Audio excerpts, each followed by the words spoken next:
Hey, what's going on, YouTube? It's another episode of Sports Picks with Big Zay. Hey, I'm gonna go ahead and give you my MLB slate for Tuesday, August 30th, 2022. Hey, we got a lot of games today, you know what I'm saying? So I'm gonna just jump right into it. The first game, we got the Orioles taking on the Guardians. We got Spencer Watkins going up against Kyle Quantrill. And, Kyle Quantrill has been pitching phenomenally at home. He's been pitching phenomenally late. You look at his last few games, he's just only giving up 1, 2, or 0 earned runs. And Spencer Watkins, on the other hand, he's lost his last 4 games. His last 4, he hasn't pitched his best. But, there was a couple games the Orioles offense did back him up, and yet he still couldn't get the win. The relievers came in and still gave up some few runs. As far as these two teams, I think the Guardians do got the better offense, but, the Orioles is just the underdog kings. They always cash when people least expect them to. You see the Orioles take 2 games from the Astros series. I'm going to take the Orioles plus 1.5. Next game, we got the Cardinals taking on the Reds. We got Dakota Hudson going up against Justin Dunn. And in this game, man, I like the Cardinals. I like the Cardinals 1.5. I do like Dakota Hudson way better than Justin Dunn. Dakota Hudson got 121 innings played with only 8 homers, while Justin Dunn got 19 innings played with 6 homers. Dakota Hudson got over 100 more innings than him with only 2 more home runs. I just don't like Justin Dunn, even though his last 2 outings on the mound, he's pitched really, really good. I just don't like him against this Cardinals offense that's red hot, probably one of the best offenses in Major League Baseball. I'm going to take the Cardinals on the run line. Next game, we got the Rays taking on the Marlins. We got Shane McClanahan going up against Jesus Luzardo. And these is 2 left-handers going on the mound. And OPS in the last 30 days against left-handed pitching, Marlins at .534. They're just the worst team in baseball against lefties. Second worst team in baseball against lefties as far as OPS wise. And you look at the Rays, .674. They was one of the worst teams against lefties as far as OPS wise, but now they're starting to rise up. Last time there was a left hand on the mound and we took the Rays. The Rays did show out for us, so I'm gonna take the Rays on the money line. I think Shane McClanahan is way better than Jesus Luzardo. And Shane McClanahan got a 2.13 ERA on the road. And last time he went up against this Marlins team, the Rays did win 4-0. But, that was against Pablo Lopez, who hasn't been pitching well at all. But I'm going to take the Rays on the money line. Next game, we got the Athletics taking on the Nationals. We got Cole Irvin on the mound versus Eric Fetty. And in this one, man, I got to take the Nationals on the money line. As much as I do love Cole Irvin and his left-handed pitching, he got a 4.88 ERA, and Eric Fetty got a 4.47 ERA at home.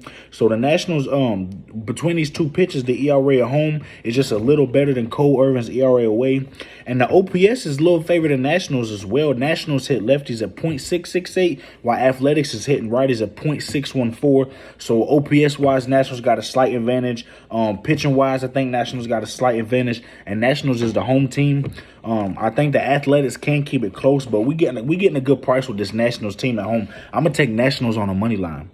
Next game, we got the Cubs taking on the Blue Jays. We got Marcus Stroman going up against Kevin Gausman. And in this one, man, it's really hard to say. We had the Blue Jays yesterday on the 1.5. I thought the Blue Jays was going to lose, but they did win in the later innings on the money line outright, which really surprised me. I'm going to take the Cubs on the plus money at plus 180. I think Marcus Stroman is just a slight better pitcher than Kevin Gausman, even though Kevin Gausman been pitching lights out all season for the Blue Jays. The Blue Jays just haven't shown me enough to back them up recently. They're just so off and on. I think Marcus Stroman is good enough here to limit this Blue Jays offense.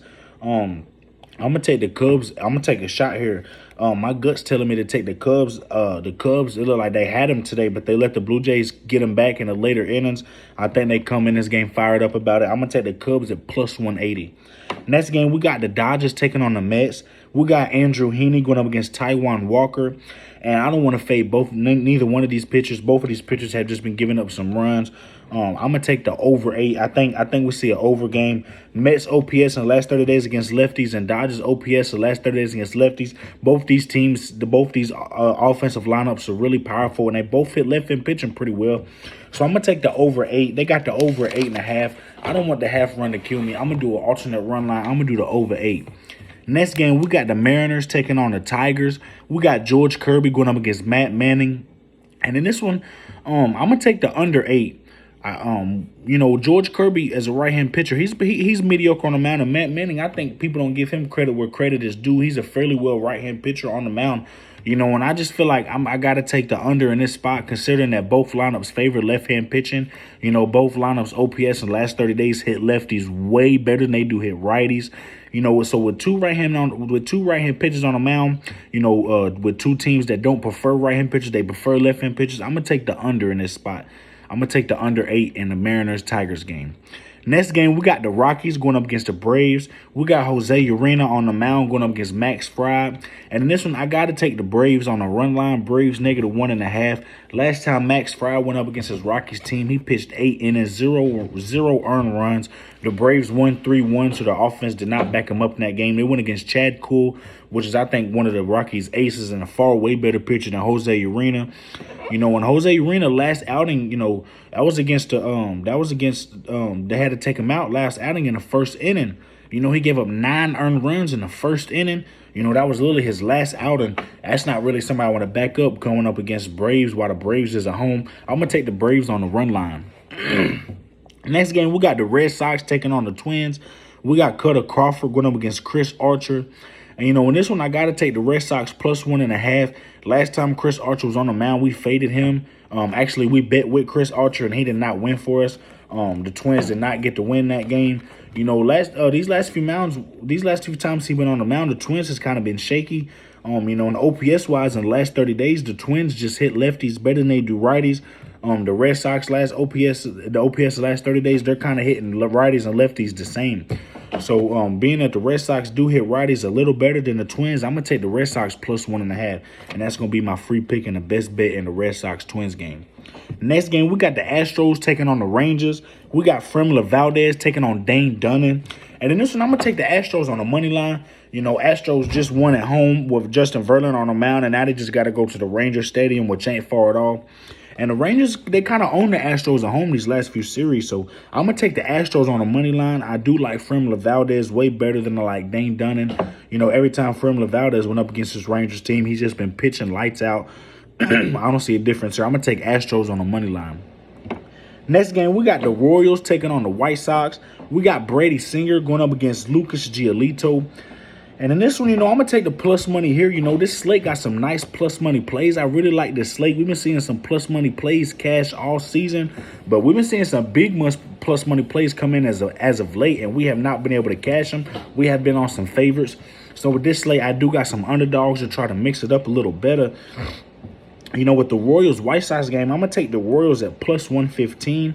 Lucas Giolito has just been one of the pitchers that has really been letting us down, has really been disappointing. This White Sox team has just been disappointing these last couple months.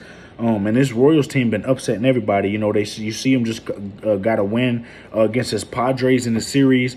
And the thing about it is the Royals just been owning the White Sox all series long. I'm going to take the Royals on the money line at +115. Next game, we got the Pirates taking on the Brewers. We got Mitch Keller going up against Adrian Hauser. And I don't like the way Adrian Hauser has been pitching. His last 4 or 5 outings, 4 earned runs, 5 earned runs, 4 earned runs, 5 earned runs, back to back to back. They just keep on hitting them. And the last time he went up against his Pirates team, he did not pitch well at all. And the Pirates scored a lot of runs in that game and eventually got the win. I do think Mitch Keller is a better pitcher than Adrian Hauser as of right now. I'm going to take the Pirates +1.5, and I think that's the best line and the best pick for that game. Next game, we got the Yankees taking on the Angels. We got Jamison Talon against Mike Mayers. And in this one, man, I got to take the over. I think Mike Mayers, I think he gives up a few earned runs to the Yankees. The Yankees offense have not been there for us, but I do think the Yankees can score 3, maybe 4, if not at least 2 runs in this game. But the thing about it is this Angels offensive team has just been This Angels offense has just been really powerful and fired up as this past week. They've been scoring 5, 6, 7, 8 runs, 9 runs on good teams, especially the Angels. Whenever the Angels got blew out by double digits, that was really surprising. I think the Angels have been playing better as of late. I am kind of nervous to take the Angels on the money line because the Yankees is that type of team that can snap with a snap of a finger. But I think the best bet and the best line is the over 8. I'm going to take the over 8 in the Yankees-Angels game. Next game, we got the Phillies taking on the Diamondbacks. We got Aaron Nola going up against Zach Gallen. And, Phillies gave up a lot of runs on the mound yesterday. I do not think that happens here today. I'm going to take Phillies on the money line at -135. I do like Aaron Nola on a mound, even though I do like Zach Gallen better as a pitcher. Last time the Diamondbacks went up against his Phillies lineup, the Diamondbacks lost 7-5, and that was against Kyle Gibson. And I think Kyle Gibson is just a pitcher, just like Aaron Nola. They kind of pitch the same, in my opinion. I'm gonna take the Phillies on a money line at -135. Next game, we got the Padres taking on the Giants. We got Blake Snell on the mound going up against Logan Webb. And in this game, I got to take the over again today. Yesterday, it was over 7. We took the over. That cashed really fast in that game. I'm going to take the over 7 here. They try to make it over 7.5. Blake Snell's a lefty, and Giants' favorite lefties at home. And the Giants' offense hasn't really been doing nothing as of late. I think Giants get to him. I think Padres get to Logan Webb. I'm going to take the over 7 in the Padres-Giants game. All right, YouTube, that's been my whole baseball slate. If y'all haven't subscribed to my channel, give me a like. Go ahead, get part of the money team, baby. Hey, go in the comments. Let me know what y'all got for today. Drop y'all's tickets, man. Give me a share if y'all would. I really appreciate it. I'm here to give y'all my best bets for every single game. I can't wait for NFL to start. Y'all know I'm going to go hard NFL. I'm going to go hard with NBA. And I do plan on giving a giveaway. Me and my wife been talking. It's either going to be next video or the video after that, how I'm going to give y'all the details. You're going to have to be a subscriber, too, to be a part of the giveaway. So I'm going to have everybody comment a special keyword, and I'm going to give you 24 hours. Me and my wife's going to look through every comment and write every single name down within that 24 hours. If you comment past the 24 hours, you will not be added to the bowl, or to the list of names. And if you are not a subscriber, you will not be added to the list of names. But either next video or the video after that, just be looking out. I'm gonna let you know at the end of the video when to comment, what to comment, and I'm gonna give you 24 hours. And I'm gonna draw the name probably sometime this weekend. Give me a couple days to write all these names down. I do got a lot of subscribers now. But once I pull your name, just drop your Cash App in the comments. I'm going to Cash App you 50, for a bet. If you want to put it on a bet, hopefully I can put some money in your pockets. If you just need, a few groceries at home, or you just need some gas. I know gas prices really high. I just really want to bless somebody for, the blessings that's been coming my way with my family and this YouTube. I've been really going all, trying to put it all in this YouTube. So I really appreciate y'all, though. Without y'all, this wouldn't be possible. This been Sports Picks with Big Zay. Y'all know we coming hard. I'm hitting them with that Ali punch, man. I'm trying to get everything Vegas got. Hey, you already know we family in the gambling world. It's been Sports Picks with Big Zay. YouTube, take care, man.